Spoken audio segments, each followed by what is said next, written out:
Hello everyone. Welcome back to True Crime Tales with Cosette. And if you are new to this channel, welcome. Today we are talking about the brutal murder of Melania Rea.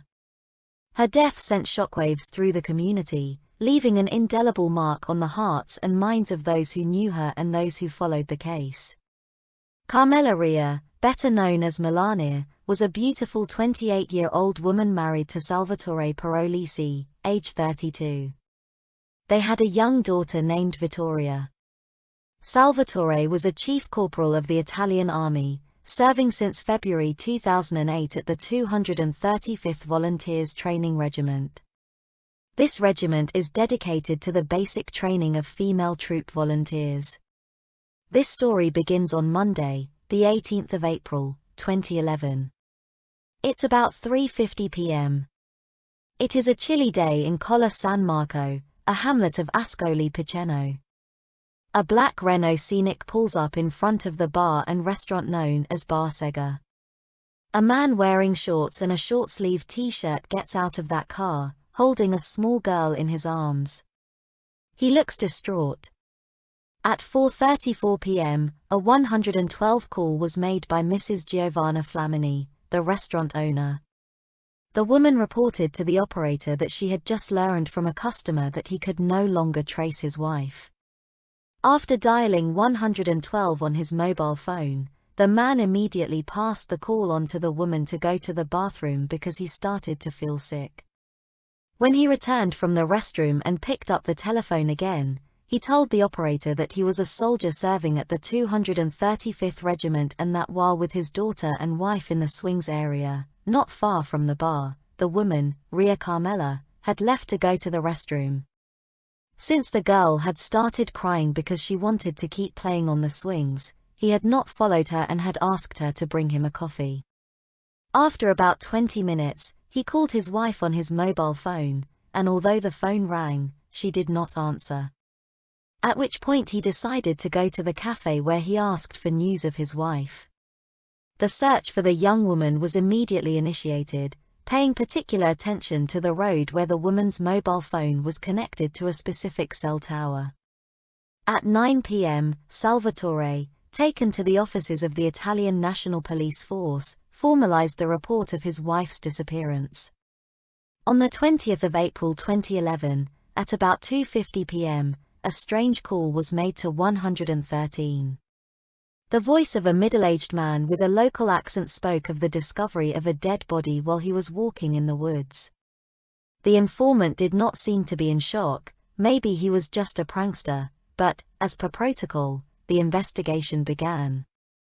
The anonymous informant remains unidentified.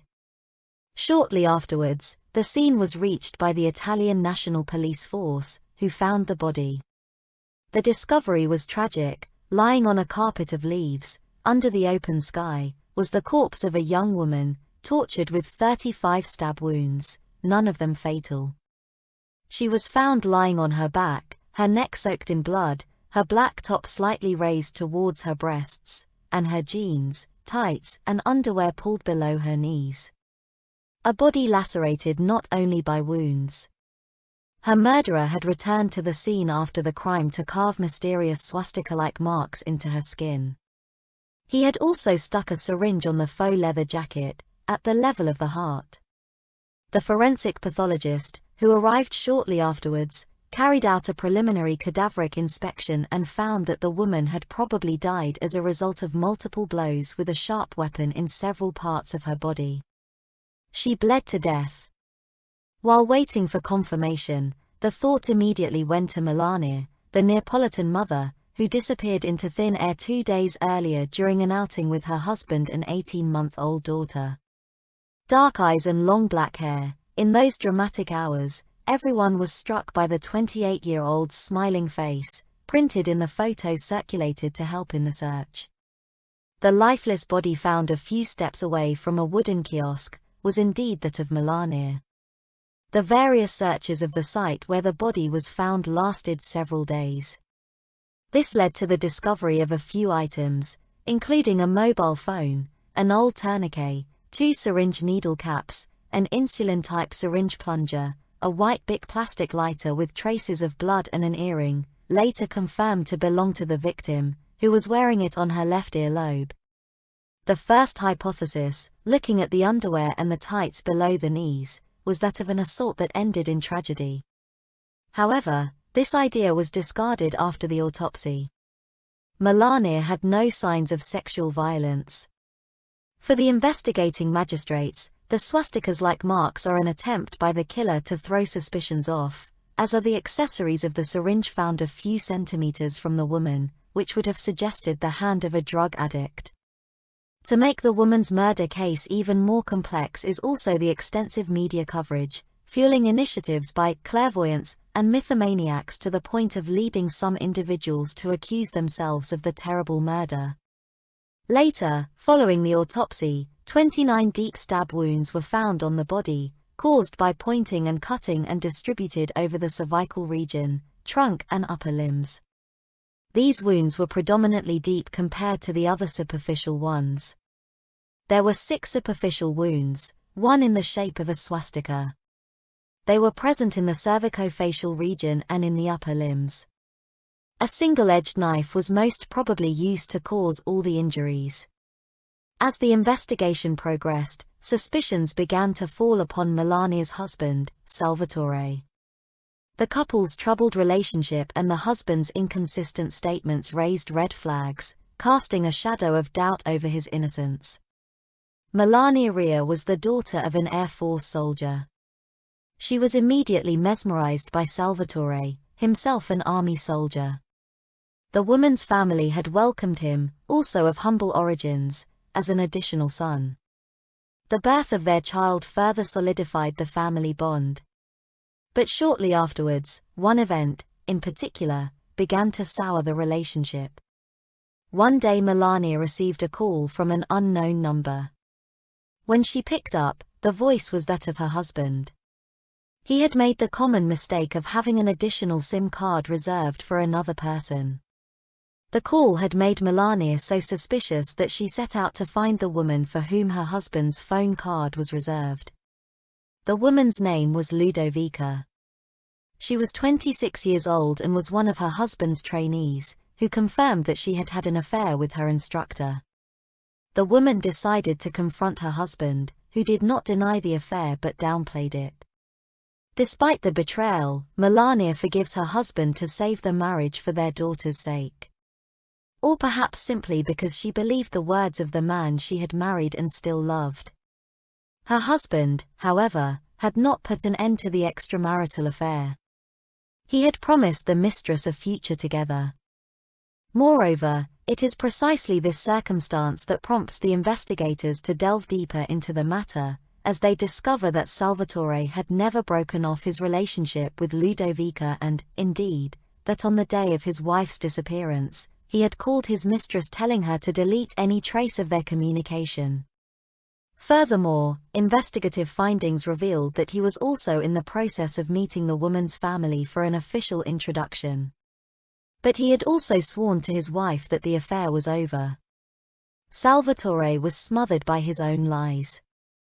The extramarital affair thus became a possible motive. On the 21st of June, the victim's husband was entered into the suspect register on the charge of aggravated voluntary manslaughter.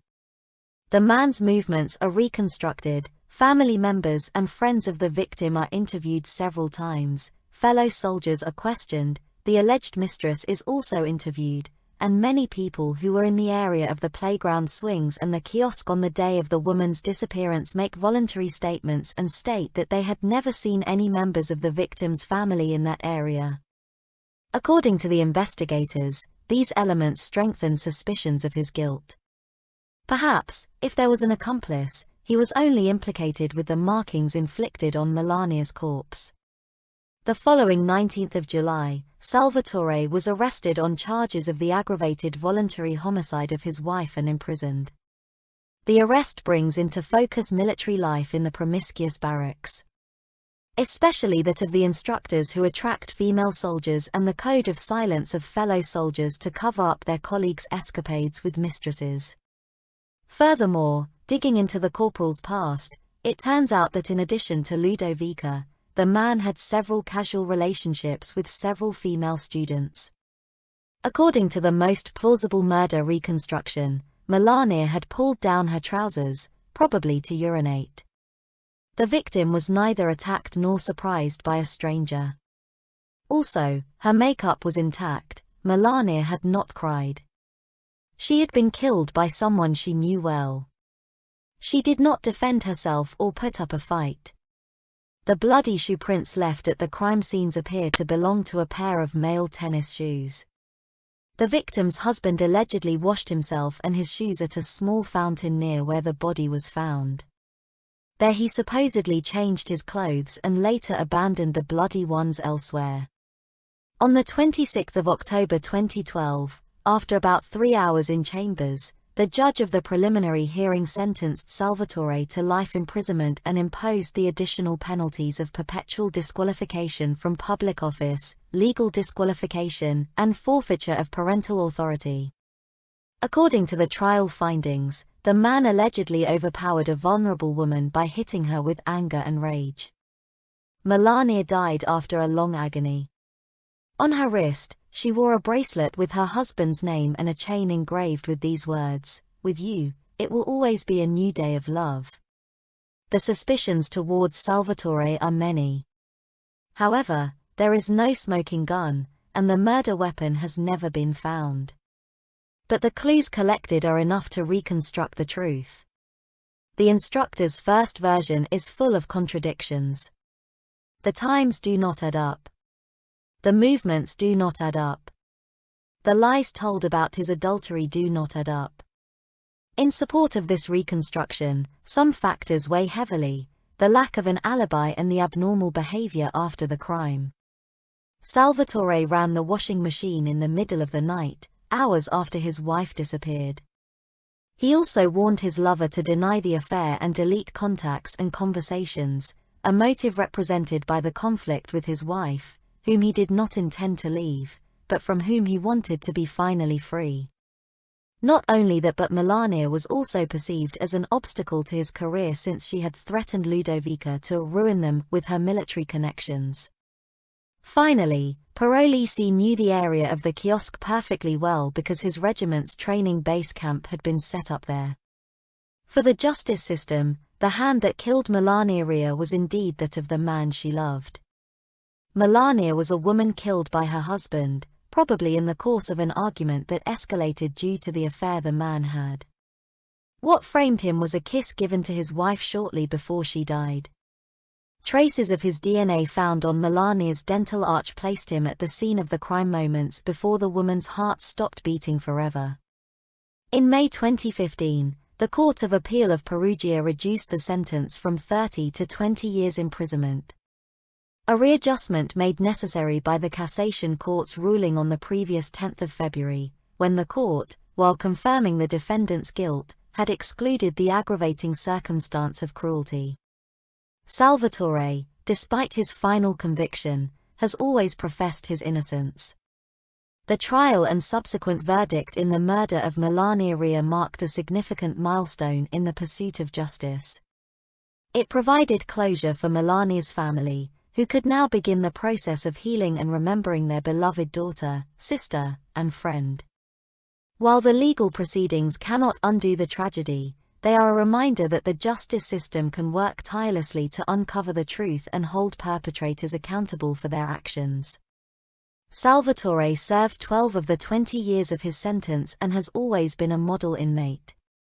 He can now benefit from daily permits and leave the prison facility where he is incarcerated.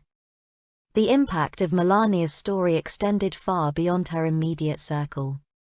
The media coverage surrounding the case shed light on the broader issue of gender-based violence, prompting a national conversation. As we reflect on the verdict, it is crucial to remember Melania Rea as more than just a victim. She was a vibrant young woman with dreams and aspirations whose life was cut short. Her legacy is a poignant reminder of the importance of cherishing our loved ones and striving for a world where senseless acts of violence have no place. Do you think Salvatore Parolisi murdered his wife, or is he really innocent as he claims to be? Thanks for watching, And remember to like, comment, share and subscribe for more true crime tales. Until next time, ciao.